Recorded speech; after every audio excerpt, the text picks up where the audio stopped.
Hello, and welcome to the Wild Wonder podcast, where we seek to democratize and demystify holistic wellness practices by speaking with today's leading practitioners. Today's episode is going to be a little different because there is no leading practitioner, unless you count me. It's just me with a microphone in my home in what might be the first time ever that I'm here alone. And I thought this morning, oh wow, I have the house to myself. It's just me and my cat.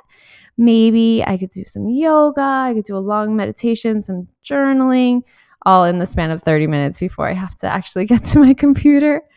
But then I thought, I'm really working on being able to just put things out in the world without being so practiced. Hello, my Virgo Moons out there.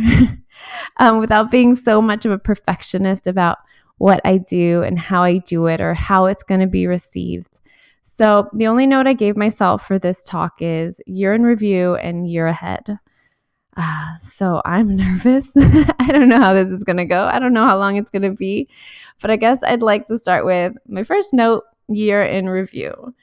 So where do I start? My birth. It was a nice spring morning. Just kidding. I'll start with this podcast. This podcast started a little over a year ago in the midst of the pandemic when we were still trying to figure out how long this was going to last. Not only how long was it going to last, but we were a couple months in and we were like, we were all coming to realization that we might be here for the long haul. Personally, I was going through a couple traumatic experiences in addition to the pandemic. And I really felt that I had to, hello, cat. I really felt that I had to really, get deep into my practices, my meditation, my yoga, my journaling, my tarot. And I also felt really grateful, obviously not grateful for the circumstances, but grateful that my life led me to this place where I had all these tools available to me. And I started to think, how much better it would be for others if they also had these tools.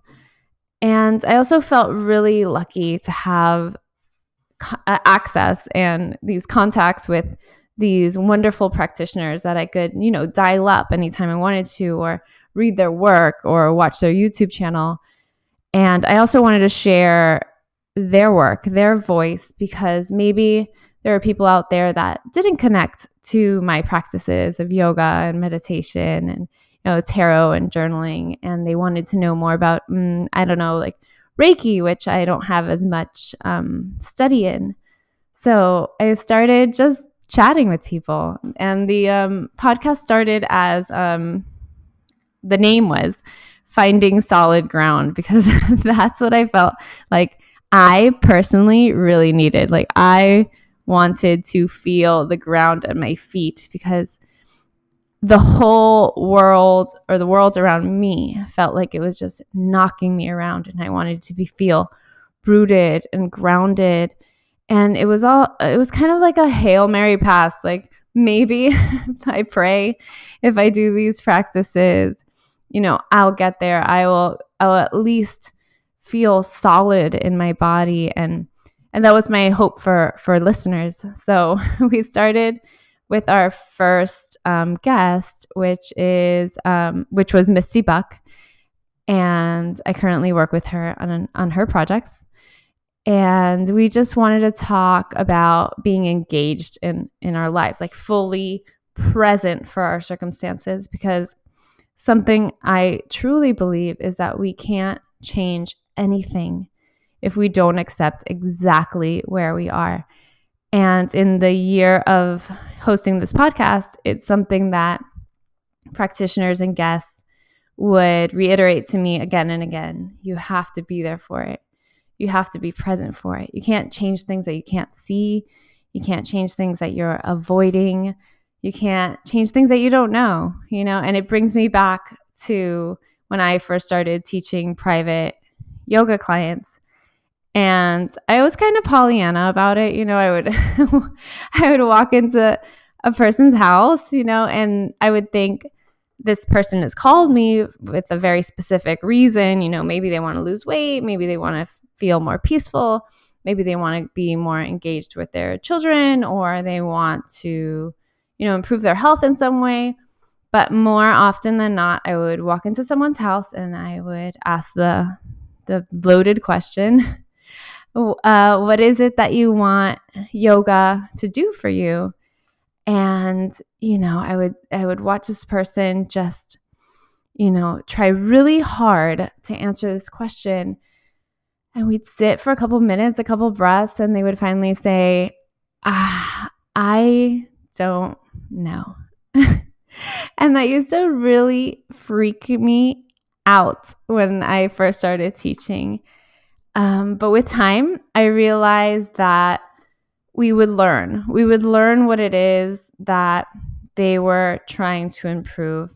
Often that was just, getting to the question. They were practicing yoga and meditation to be able to answer that question.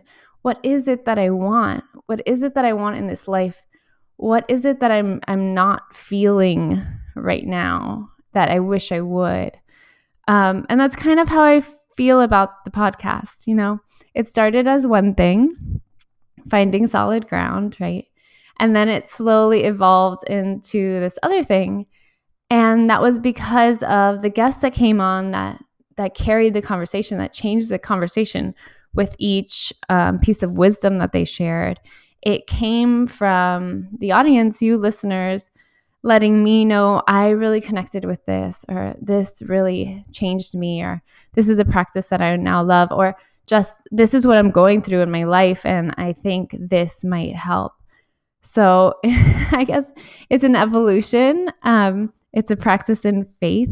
And I'm just really grateful that it's gone on this long, and that I've had the opportunity to now not only speak more in depth with practitioners and guests that I know personally or professionally, but also that I've gotten the opportunity to speak with guests that I wouldn't have otherwise spoken to. It's kind of a great excuse to be able to call up, a famous author or something and be like, hey, I have a podcast. I would love to promote your work. Would you like to come on?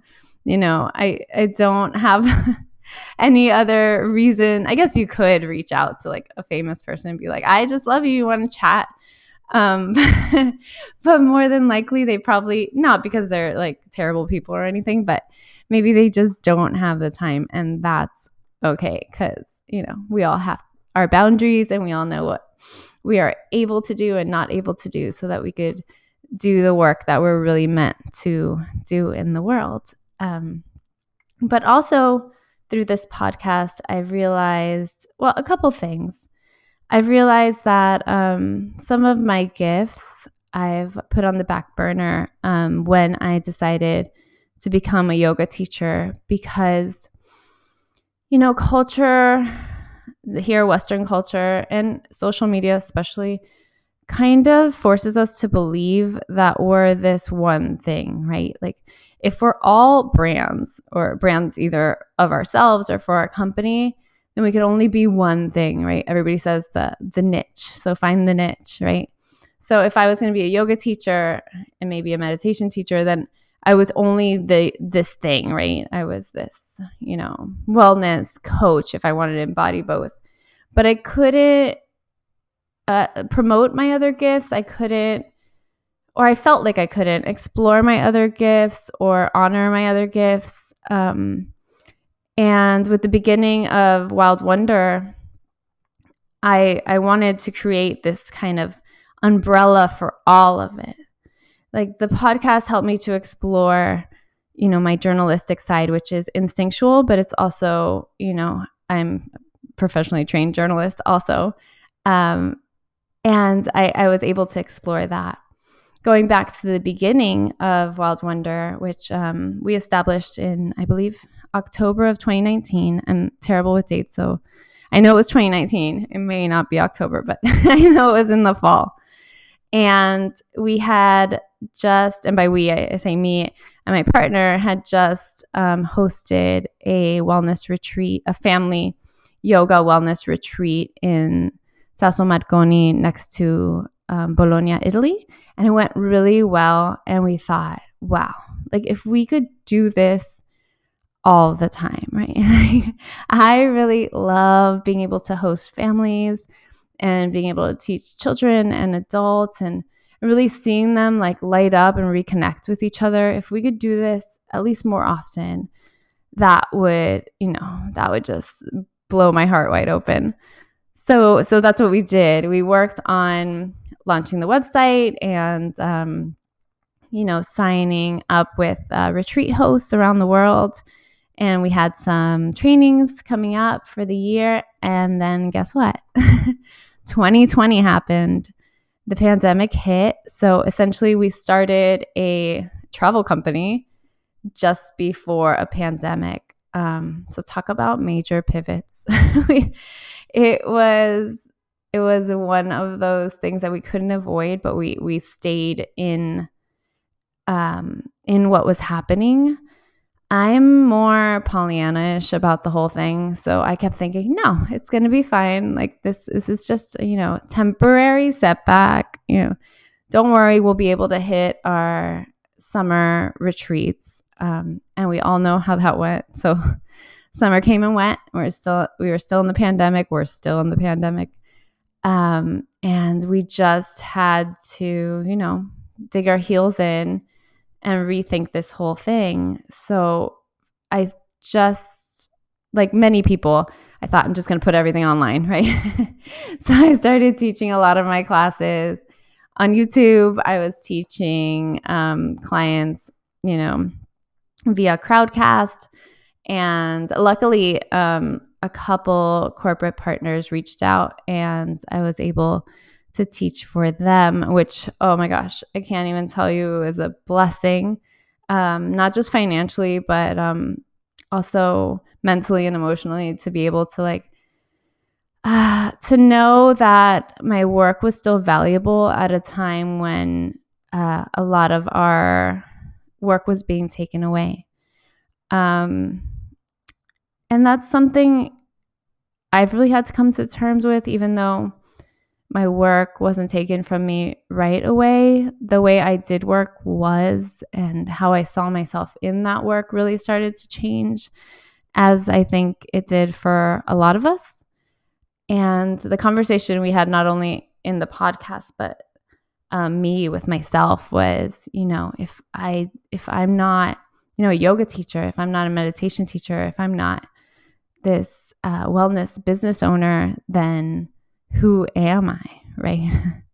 I think that's been the big question for all of us over the last 2 years. Like, who am I?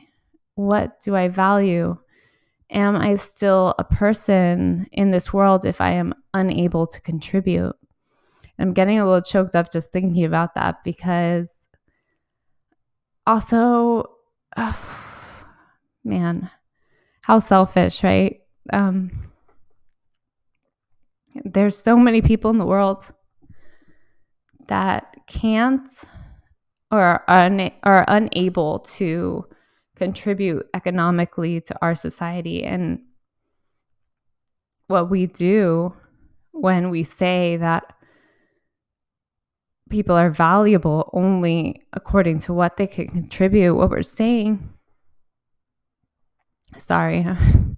moon cycles and such. What we're saying is that they don't hold value in our society.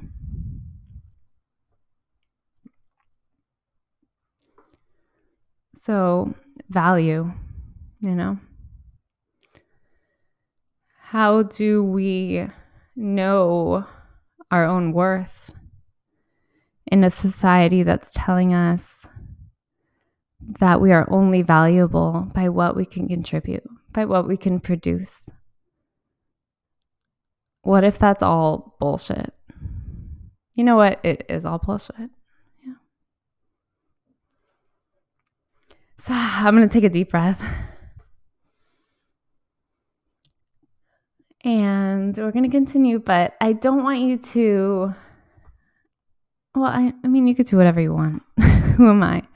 But I hope that you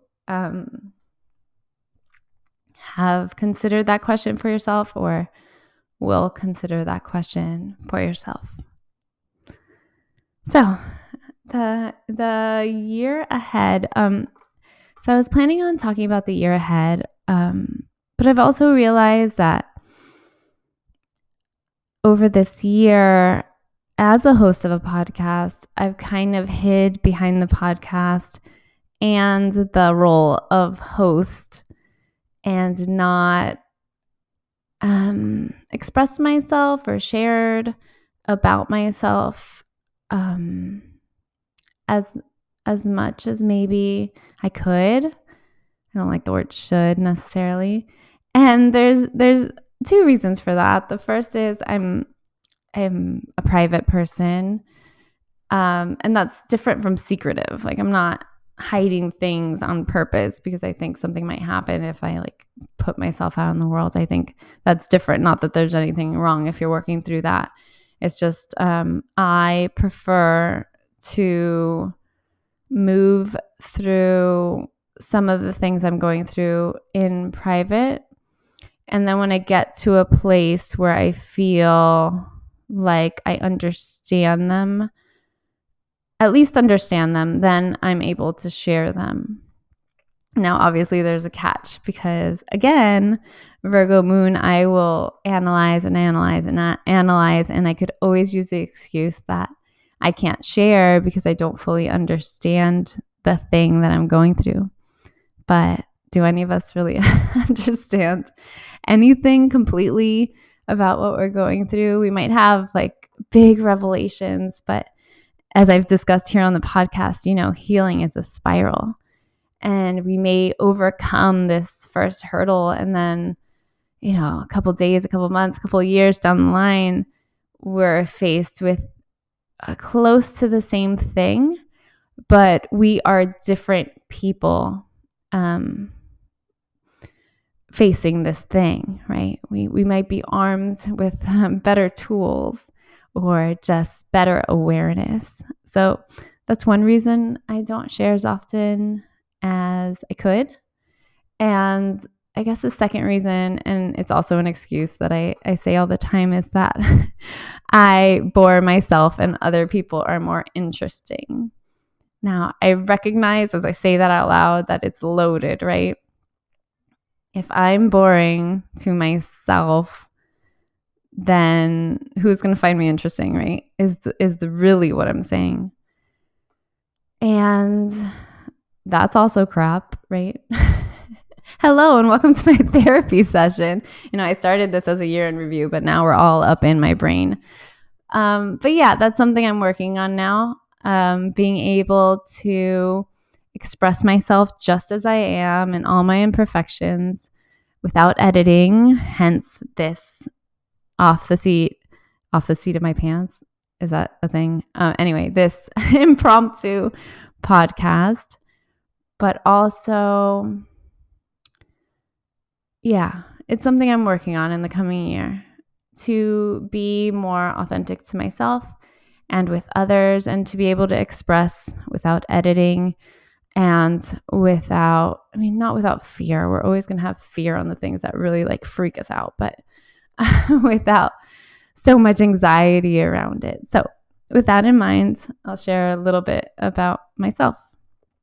I am first generation American. I guess that's how you state that. In other words, my parents are refugees from Cuba, and I was the first person born in the States.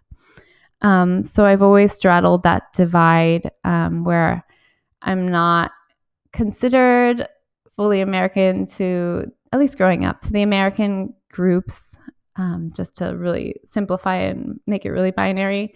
And I haven't felt accepted in the Cuban groups because I'm not fully Cuban, right? I wasn't born there. So I've always felt a little between, and I've always told myself that the blessing of that is the ability to see both worlds, really be able to like pan out and understand both sides, or understand the whole a little better, because I'm not embedded in any one group. I grew up in Miami. I finished my undergraduate in Valencia, Spain, which I loved. So that was a real turning point in my life, because it was the first time that I really traveled by myself. I mean, I traveled there to go to school, so that was kind of comforting. But while in the country, I traveled on my own. And I remember being on a train from Madrid to Granada and thinking, or the other way around, from Granada to Madrid, and thinking, wow. Like, kind of like, I don't know if you've ever had the experience of seeing yourself from outside of yourself for a moment, to be able to like think of yourself as if I was a passenger sitting next to myself on this train. I would think, this is an independent woman. She can do all kinds of things. And I think that was the first realization of, I am sovereign. I'm not just my father's daughter. I'm not just a sister. I'm not just a friend. I'm not a student. I am, a fully embodied person all on my own. And so that was, I don't know why I went into that story, but it's one of those like flash points in a life that start to tell you about yourself. And then, of course, I came back to the States. I finished grad school. I did my undergrad in journalism. And after a few twists and turns, I did my master's degree and graduated early with a master's in music and performing arts management, thinking that I would work like for Disney or in the theater or something, but in comes the recession. And none of that happened. Now saying that, I want to like one day write a book about like my generation, which seems to be neither here nor there. We're not even given a proper name other than like older millennials, right? And we've had to endure so much. I mean, not any more than any other generation, obviously. Like, we didn't like survive World War II or anything, but economically, we've had to really come to terms with our own self-worth in a world that wasn't always welcoming to our how do I say this? Our talents, right? We're trained, we're ready, we want to do all these things, and then it seems like every time we're ready to step out into the world to share these things, there's another twist, right? There's well, even in elementary school, right? The AIDS epidemic, then we graduate college and there's a recession. We're like starting families or like starting businesses and there's a pandemic. Like, where does it end? But I'm off on a tangent. So yes, I did the college thing. I let go of my dance dreams because I wanted to have a serious adult job. In other words, I wanted to make my parents proud, like so many of us do. It couldn't have been easy being young parents and being in a country you weren't born in, and they made so many sacrifices to give me the best education, the best of everything. And I just wanted to make them proud. So I stopped being an artist of any kind, and I was a dancer since I was 4 years old. And I went into the corporate world, specifically television, because not for any great passion, but it was the most interesting job I could find in New York in the year of 2007. And it was a great experience. And until it wasn't, right? I ended up working in television for 5 years until, I had a child on my own, and I was trying to, nurse a child all night, be up at work all day, and I was working from 8:30 in the morning to 8 o'clock at night. So, and not seeing my child and not sleeping and not having proper nutrition or exercise or really a life at all. And one day I just collapsed in my grandmother's backyard, who I was staying with and taking care of. She had dementia. So I know I mentioned this in another podcast, but so I was taking care of a newborn and a grandmother with dementia, and I collapsed in the backyard, and it wasn't due to any health. I found out later it was not really any health reason for me to pass out, but it was because of just overwhelm of this, and not just physically, this overwhelming feeling that I was not where I was supposed to be. So, long story short, I went into the office, explained what had happened, and they treated me terribly. So I resigned then and there, which was kind of hilarious in retrospect because, in these corporate jobs, they are used to people doing absolutely anything to keep their job, right? It's just like, we gave you the fancy schmancy name tag. You're like, you have a business card with this like network on it. And so when I walk in and say, I'm going to resign, everybody kind of, well, not everybody, there's 2 HR ladies. They kind of froze and stared at me like deer in headlights. And they're like, okay. And they kind of didn't know what to do next. So they called corporate, this like magical corporate in the sky, and they asked what to do. And they're like, oh, okay. So I guess you can sign these papers. And they offered me a little bit of money for resignation, and also not to talk about the company, how that goes. And they had the audacity to ask, is there anything you want to finish up before you go? And I said, absolutely not. So I handed them my work computer, my badge, and I walked out.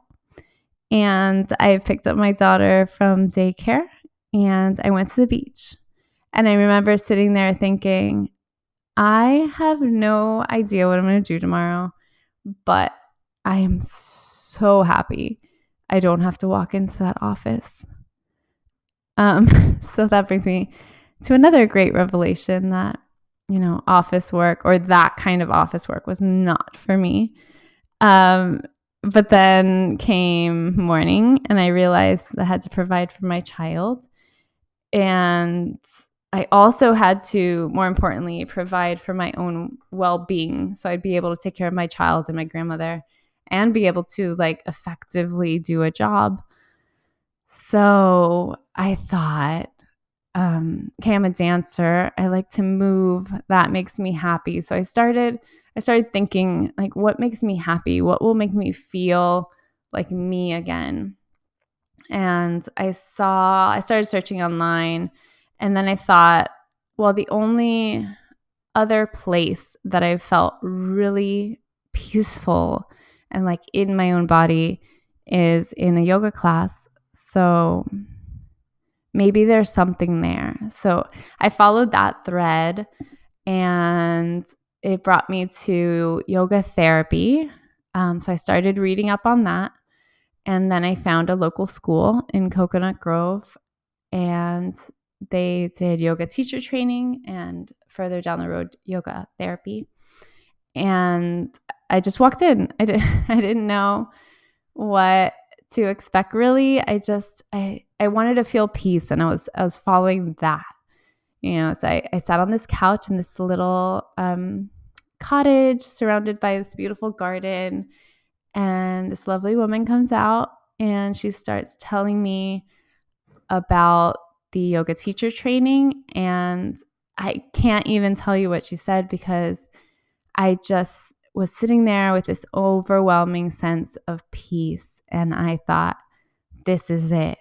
Like, I'm exactly where I'm supposed to be at this moment, at this time. So sight unseen, I signed up for yoga teacher training, and the rest is history.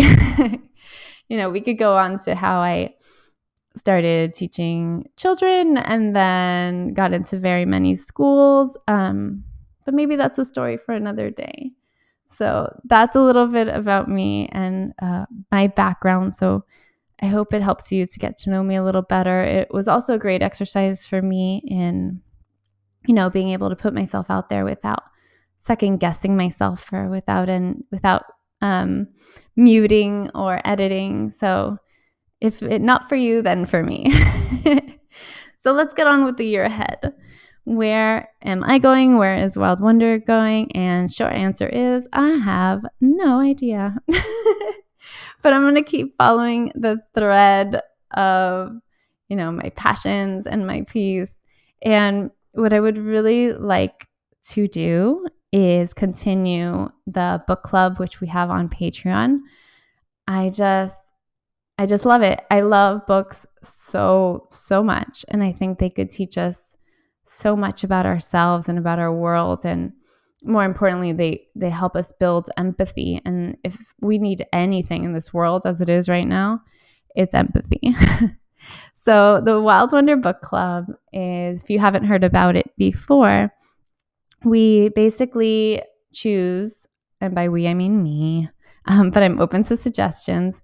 We have a new book each month from a different part of the world, and I try to focus on translated literary fiction from authors from marginalized communities. In other words, voices that aren't part of the dominant Western narrative. And we have meetups once a month. It's called Coffee, No Spoilers. And we have a private Discord group. And I also provide a ritual to go along with each book, something that invokes, the feeling of the book or helps us move through a specific theme or emotion of the book. For instance, when we are reading Learning to Talk to Plants or Aprender a hablar con las plantas, we did a plant aura practice where we basically started to learn how to read auras by using the auric field of a plant. And I really love that one. It was something I did when I was a child, and that's on our Patreon page now to be accessed anytime. Moving in the future, I would love to continue to do that. I will continue to do that. In other words, even if just for myself, I always say book club of one because it's something that I've always done for myself. I love to get into the theme of a book and kind of be surrounded by the atmosphere of the book I'm reading. So I'd love to continue that. There's also a lot of things that I've kind of put on the back burner because I haven't perfected them. So I would like to put out a ritual book to help others create their own rituals. That's ready. It just has to be put out. There's also a kids yoga book that is written and hasn't been put out. And there's a series of workshops that I'd like to do on my own and also in collaboration. So I'm excited for next year. I think my goal really is to be able to just, get things out without being so hung up on whether they're perfect or not, or if it's the right time, because you could just never do anything if you're just always waiting for the right time. So I'll leave you on that. I didn't intend this talk to be very long, but I hope you continue to listen to the Wild Wonder podcast and that you join us on wearewildwonder.com. I'd like to thank you so much for supporting my work thus far. I hope to see you in the year to come. And thank you so much for those Patreon supporters that allow me to do this work without having to find sponsors or ways to fund it. So thank you. I wish you a very, very blessed year ahead, and I will see you very soon.